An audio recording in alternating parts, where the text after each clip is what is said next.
राधे राधे, जय श्री कृष्ण। आइए अब आगे पढ़ते हैं और आगे देखते हैं कर्क राशि को।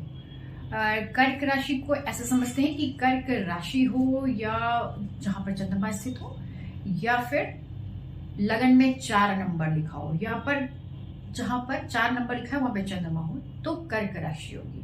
अब कर्क राशि की क्या क्या क्वालिटी है वो मैंने यहाँ पर लिख दिया है, इससे आप नोट कर सकते हैं। अब हम इसको डिस्क्राइब करते जाएंगे कि इसको समझते कैसे हैं। जैसे सबसे पहले ये सम राशि है, तो सम राशि है तो बैलेंस राशि है, शांत राशि है, चर राशि है, शांत होने के साथ साथ चर राशि है। तो शांत है लेकिन इसका मतलब स्थिरता जो है वो स्थिर नहीं है, चर है।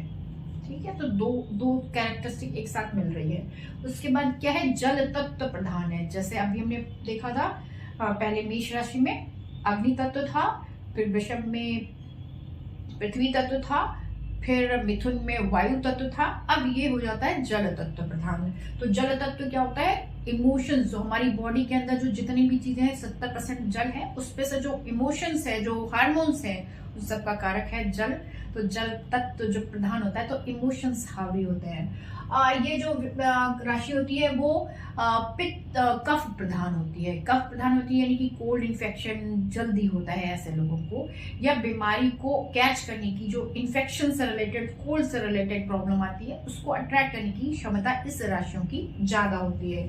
इसके अलावा पाटल वर्ण जो शास्त्रों में दिया गया है, इसमें बताया गया है कि ये पाटल वर्ण, पाटल वर्ण का मतलब कैसे समझेंगे, गौर वर्ण होते हैं, ये गौर वर्ण के होते हैं। इसके अलावा ये वनचारी होते हैं, यानी कि इनको वन में, कर्क है, कर्क से समझना चाहिए, कर्क राशि से मतलब उसको इंग्लिश में कैंसर कहते हैं, पर उसका जो शेप होता है वो केकड़े की तरह होता है। केकड़ा कैसा होता है, थोड़ा से ठंडी जगहों पर पानी में रहना पसंद करता है, तो ये अकेले रहना पसंद करता है, तो ये वनचारी राशि होती है, यानी कि वन में रहना ऐसे लोगों को, वन में रहने का क्या मतलब है, अकेले रहना ऐसे लोगों को पसंद आता है। इसके अलावा ये जो राशि है वो विप्रवण है। विप्रवण यानी कि ब्राह्मण राशि है, ये बड़े सात्विक राशि है, सत्वगुण प्रधान है ये राशि। तो इसमें सत्वगुण अधिक मात्रा में होता है, यानी कि ये गलत काम करते समय इनको बहुत ज्यादा दिक्कत होगी, या गलत काम करते समय व्यवहारिक तौर पर भी करना पड़े तो इनको मुश्किलों का सामना करना पड़ता है, ज्यादातर ऐसा पाया जाता है।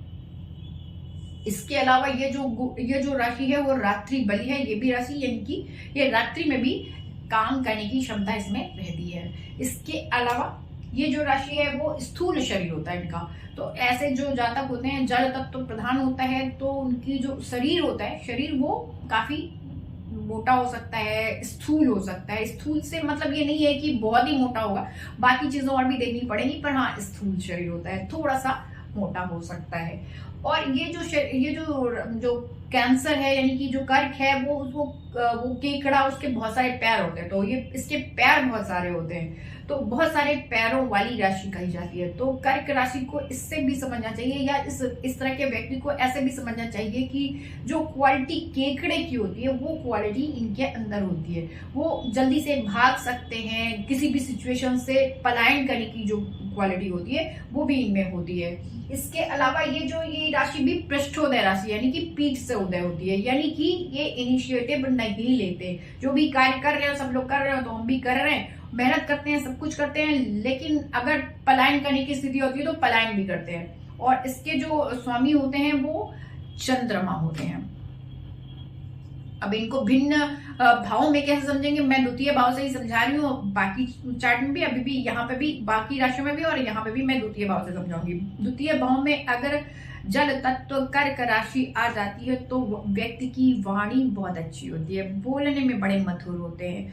अगर तृतीय भाव में आ जाती है तो गला बहुत अच्छा होता है। इसको इस तरह से समझे कि जो लता मंगेशकर जी है उनकी कुंडली में जो कर्क राशि है वो तृतीय भाव में है और वहीं पर चंद्रमा स्थित है, तो वो जो है बहुत बेहतरीन, उनका जो आवाज है वो बहुत अच्छी और बहुत क्लियर और बहुत ही मधुर है।